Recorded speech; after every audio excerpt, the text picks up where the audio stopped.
Um Além da Notícia hoje especialíssimo. Nós estamos com um doutor em bioética, então estou aproveitando e tirando todas as minhas dúvidas. Padre Hélio Luciano, quando é que se determina a morte de um ser humano? Bom, tem dois estándares, se dizem, dois modelos, dois modos de determinar a morte de um paciente.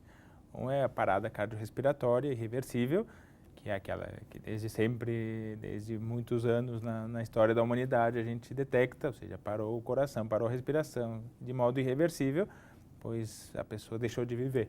Ou seja, logicamente que teologicamente a morte se determina com a separação da alma do corpo, isso não tem nenhuma dúvida, mas isso medicamente não podemos ver a alma saindo do corpo. Medicamente tem que ter alguns sinais claros para determinar. Um desses é a parada irreversível, parada cardiorrespiratória irreversível. O outro é a questão da morte encefálica, que é um tema muito recente, logicamente, ou seja, o início da discussão e as conclusões que se chegaram foi com um fim pragmático, utilitarista, ou seja, para usar os órgãos, sim, foi a ideia que concebeu o projeto, foi nesse sentido, mas hoje em dia, sim, temos sinais claros de que a morte encefálica é morte de um indivíduo, ou seja, e tem um diagnóstico muito claro, ou seja, as pessoas acabam confundindo. Tem muitas notícias que saem e que confundem a população. A pessoa estava com morte encefálica e voltou à vida. A pessoa estava com morte encefálica e começou a conversar com... Não, ou seja, se tem um diagnóstico real de morte encefálica, a pessoa jamais vai voltar a ter uma atividade consciente e mesmo assim, ou seja, jamais ou seja, a morte encefálica é a morte de todo o cérebro, ou seja, de todo o encéfalo, na verdade, incluindo o tronco encefálico. Então, tem um diagnóstico muito claro. Então, a pessoa não pode mais recuperar. E o espaço entre isso e a parada cardíaca e respiratória é muito breve. Ou seja, só se mantém para que, ou seja, assim como quando uma pessoa morre e é enterrada, as unhas continuam crescendo, o cabelo continua crescendo, porque essas células ainda estão vivas, assim com um indivíduo com morte encefálica bem diagnosticada, concretamente diagnosticada, as células do coração ainda estão batendo, ainda estão funcionando, o coração ainda está batendo e a respiração ainda está funcionando, com meios artificiais, mas está funcionando. Então, se aproveita esse período entre a morte encefálica e a parada cardiorrespiratória para se realizar doações de órgãos. Tá, está tudo muito interligado de fato, a morte encefálica com a doação de órgãos. E o que pensa, o que diz, aproveitando agora o senhor, a igreja sobre a doação de órgãos? Isso porque tem muita gente que tem dúvida. A gente está com uma campanha nacional hoje do Ministério da Saúde quanto à doação de órgãos, mas tem católico que tem dúvida. Não, a questão é clara, ou seja, em relação aos órgãos vitais, pode doar órgão se está morto. Se está morto, pode doar órgãos vitais. Ou seja, se tanto o Papa João Paulo II, como depois o Papa Bento, falaram claramente, ou seja, que isso não é uma questão de teologia, não vamos definir se está morto ou não, é uma questão médica, ou seja, o médico vai dizer quando está morto, quando não está. Hoje existe um consenso muito difundido em relação à morte encefálica ser verdadeira morte. Se tem morte encefálica, repito, bem diagnosticada, o que acontece às vezes que se recuperam e que voltam, é porque não tem morte encefálica de fato, não foi feito um diagnóstico correto. Então, se tem morte encefálica, o paciente está morto. E se tem morte encefálica, pode ser doador de órgãos, porque é um cadáver, merece o respeito àquilo que foi uma pessoa, mas não é ainda mais uma pessoa. Já deixou de ser uma pessoa e pode utilizar como um ato de profunda caridade, de doação, de entrega, os órgãos a outros seres humanos para que possam continuar vivendo. Portanto, é uma atitude completamente solidária, cristã, generosa, que todo e qualquer ser humano e família pode ter. Sem dúvida, sem nenhuma dúvida. Ou seja, é um ato de profunda caridade, de fato, de entrega, de doação. Porém, ou seja, também não criar uma necessidade da doação de órgãos também. Ou seja, uma pessoa também é livre para dizer, não quero doar meus órgãos. Isso não tem nenhuma implicação moral. Ela não é uma pessoa que se torna pior porque não doa órgãos. Não, ou seja, tem toda a liberdade. Ou seja, às vezes também se cria uma necessidade. Você é obrigado a doar órgãos. Não, também não podemos passar ao outro extremo. É bom, é um ato de caridade, um ato de doação, de entrega, mas que não estamos obrigados a fazer. Bom, o senhor tocou no outro ponto aqui. Frequentemente surgem notícias relatando que algum paciente com morte encefálica voltou à vida. Recentemente até relatou-se que um menino australiano voltou a ter uma vida perfeitamente normal e tais notícias não induzem a pensar que a morte encefálica não é verdadeiramente morte? É o que o senhor estava explicando ali. Então, o problema se dá no diagnóstico. A questão do diagnóstico é muito clara, ou seja, tem que ter a perda de todo o cérebro, ou seja, a perda das funções de todo o cérebro com um diagnóstico muito claro, de que não tem mais irrigação sanguínea, de que o último dos nervos do tronco encefálico, que já é a parte mais baixa do encéfalo, o último desses nervos é o responsável pela respiração espontânea. A gente respira sozinho porque esse nervo está funcionando. Então, se a pessoa ainda tem um pouquinho de respiração espontânea, ou pelo menos o movimento, um indício de movimento de respiração espontânea, não tem morte encefálica. Então, é muito claro. Posso confessar uma coisa para o senhor? Difícil. Posso confessar uma coisa para o senhor? É um medo meu, mas eu acho que de muita gente, é de, por exemplo, você dizer, eu sou doador, mas vai que eu não morri e me tiro... Não, mas isso deve ser um medo concreto, ou seja, no sentido de que, ou seja, se tem um lugar que eu não confio no diagnóstico, aí deve...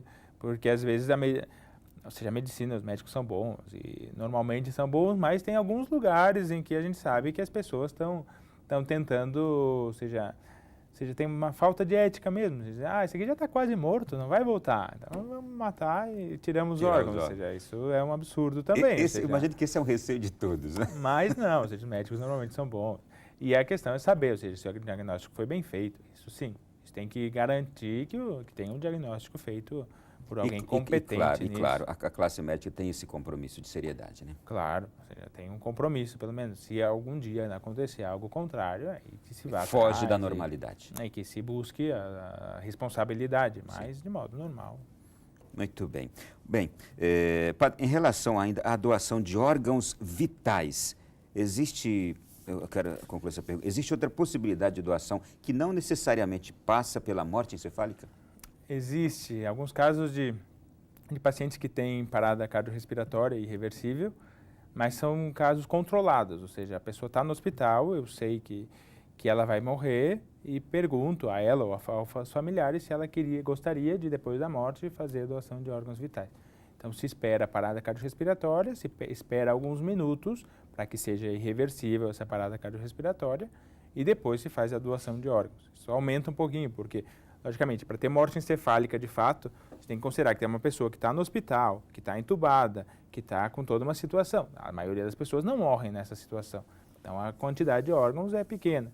Para aumentar a doação de órgãos, se pensou nesse outro processo, mas que tem também algumas implicações éticas aí. Tem que ver se a pessoa morreu de fato. Ou seja, teve um caso de 2 crianças em Denver, nos Estados Unidos, que eram crianças pequenas, de 2 anos, tiraram o coração com 2 minutos depois da parada cardiorrespiratória.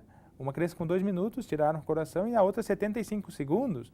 Ou seja, aí já estamos passando do limite, ou seja, tem que ter um protocolo claro, um processo claro de ser feito para garantir que essa pessoa está morta de fato. E quando a gente escuta que a pessoa teve morte cerebral, mas os familiares não querem que desliguem os aparelhos, querem manter aquela pessoa conectada a aparelhos ainda, é correto, é justo, é coerente? O que se diz sobre isso? Não, aí tem uma coisa que se chama obstinação terapêutica, ou seja, tentar colocar todos os recursos que já não são viáveis, nem para manter essa pessoa e nem justificam o custo, ou seja, essa pessoa está morta.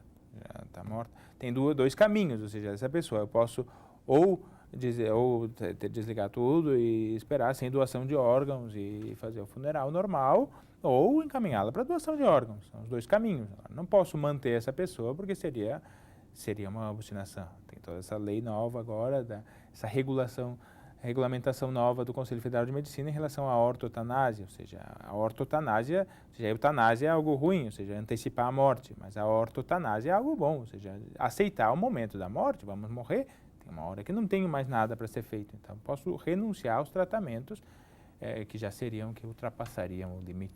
Essa é uma questão muito técnica, não é? Poderíamos considerar válida alguma intervenção do magistério da igreja nessa questão? Nessa questão da morte encefálica? Sim, tem essas intervenções. Da morte encefálica tem as intervenções do Papa João Paulo II e do Papa Bento XVI, que falam claramente que essa decisão, ou seja, diagnóstica, é uma decisão médica, é uma resolução médica. Os médicos devem saber quando é a morte científica. Depois tem E depois, a partir disso, podemos dizer, é lícito ou não é lícito. Podemos julgar o que está sendo feito. Aí sim. Mas, ou seja, o que tem que garantir, e os dois papas deixam muito claro, é necessário a morte. Nesse sentido, a intervenção do magistério é necessária para clarificar. Depois tem a questão, ou seja, o magistério pode se pronunciar nesse tipo de questões. Às vezes parece, não, é um âmbito tão técnico e tão médico, não tem nenhuma, não. E agora vamos para o lado oposto. Nós acompanhamos duas recentes polêmicas, acho que uma nos Estados Unidos e outra na Itália, de pessoas, de familiares que já queriam o desligamento dos aparelhos, de pessoas que há muitos anos já vêm sofrendo com enfermidades e resistindo, não morrem. E que houve uma briga ética muito grande em todos os âmbitos e a igreja tomou partido de não se deve desligar os aparelhos, porque a pessoa está viva. Claro, a questão aí não era nem desligar aparelhos, a questão aí era... E de deixar claro, aí que está o problema. Do alimento, né, de fornecer o alimento. Exatamente, ou seja, a Eluana Englaro, que era a italiana, que foi um caso recente e que estava em coma, ou seja, ela não precisa mais de aparelhos, ela tem respiração espontânea, ou seja, não é morte encefálica. Daquele último nervo que eu dizia, está funcionando? Então, tem parte do tronco encefálico que está funcionando. Então, não tinha morte encefálica. Estava 10 anos em coma, em estado vegetativo, já se chama, quando passa tanto tempo, já se chama de estado vegetativo persistente ou permanente, depende de alguns detalhes da diferença. Mas, ou seja, ela não queriam fazer que ela morresse como consequência da sua enfermidade, da sua doença. Ou seja, ela não teve nenhuma complicação que levou ela à morte. O que queriam fazer era simplesmente, não, vou tirar a alimentação e a hidratação, tiro água e comida, e ela morre de fome e de sede. Então, eu estou causando a morte dessa paciente. Então, por isso que eticamente não é viável. Eu estou antecipando uma causa num contexto complicado, sem nenhuma dúvida, mas num contexto que hidratação e nutrição eu dou para um cachorro. Ou seja, as pessoas hoje têm pena de um cachorro que está passando fome, pois para um ser humano com muito mais razão. E aí entra a dramaticidade, que é a família dizer assim, mas está sofrendo tanto há muitos anos e a gente não aguenta mais também tanta dor, então é melhor que a gente então tire o alimento, tire a água, para que de fato ela descanse. E vem com todo o argumento emotivo e vem o peso da mídia e da sociedade inteira em cima disso. E tem o outro lado, que é o lado de uma ética que não defende se tirar a vida de alguém. Tem a igreja que diz também que não é correto isto. Que argumento fazer à sociedade é entender que, acho que novamente nós temos que voltar àquilo. A nossa sociedade ela não está hoje sabendo lidar com a dor, com o sofrimento, e que fazem parte da vida humana. Sim, voltamos à mesma questão, mas aí também tem que ser avaliado algumas questões técnicas também, ou seja, nem tudo que estão dizendo que é eutanásia é eutanásia. Ou seja, tem casos de remoção de respirador, ou seja, uma pessoa não é obrigada a estar com um respirador o resto da vida. Eu posso optar por tirar um respirador.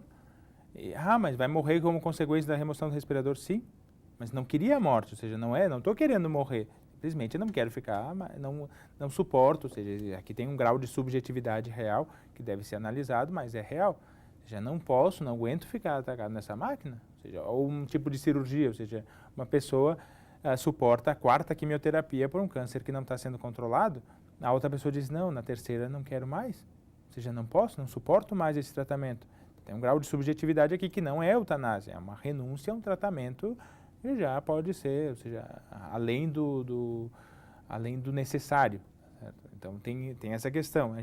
Muita gente está chamando de eutanásia, o que não é eutanásia, e está chamando de obstinação terapêutica, o que não é obstinação terapêutica. Então, aqui tem uma questão técnica que deve ser avaliada, mas tem que chegar um momento em que temos que decidir a morte, ou seja, temos que decidir, olha, não quero mais, não é que não quero mais viver, mas não quero mais esse tratamento, renuncio a esse tratamento. E depois tem uma questão também, ou seja, não vou eliminar o sofrimento da família ou daquela pessoa matando a pessoa, ou seja, tem uma questão ética de respeito à vida básica, ou seja, não posso tirar a vida de ninguém, não tenho o direito de tirar a vida, mas está sofrendo, sempre os argumentos são sempre sentimentais, sempre bota um caso extremo, do extremo, uma pessoa pobre que está com uma mãe no médico, ou seja... Uma última pergunta do nosso programa, porque temos um minutinho, e essa eu não posso deixar de fazê-la. Está na moda a cremação. Hoje morre uma pessoa famosa, morre alguém muito conhecido, e você ouve dizer, a pessoa está sendo velada, o corpo será cremado a tal hora. Qual é o problema da cremação ou não tem problema nenhum a cremação? Não, a cremação em si mesmo não tem problema, ou seja, houve uma discussão teológica que durou muito tempo e que foi chegando à maturidade teológica de que não há problema nenhum com a cremação em si. Porém, ou seja, os restos mortais, como somos seres materiais e espirituais ao mesmo tempo, os restos mortais devem ser levados para algum lugar onde possamos rezar por aquela pessoa, ou seja, não pode jogar no mar, é muito bonito, mas falta essa dimensão de que, ou seja, eu preciso de um lugar material para rezar por essa pessoa. O campo sagrado, o cemitério, sempre é um modo de a gente pedir pelos nossos defuntos, pelos nossos seres queridos, pedir de um modo concreto, por não essa pessoa concreta, porque ela já não está mais ali, mas uma referência àquela pessoa. Então, por exemplo, a cremação, tudo bem, agora o que se deve fazer é pegar aquelas cinzas e se levar, o ideal, a um cemitério. Hoje em dia tem columbares, ou seja, tem columbares próprios para cinzas no cemitério, ou seja, uma gavetinha, columbário, como se fosse uma casinha de pomba mesmo, e se coloca ali, se faz o funeral, se faz a plaquinha com a foto da pessoa, e ali se pode rezar por essa pessoa.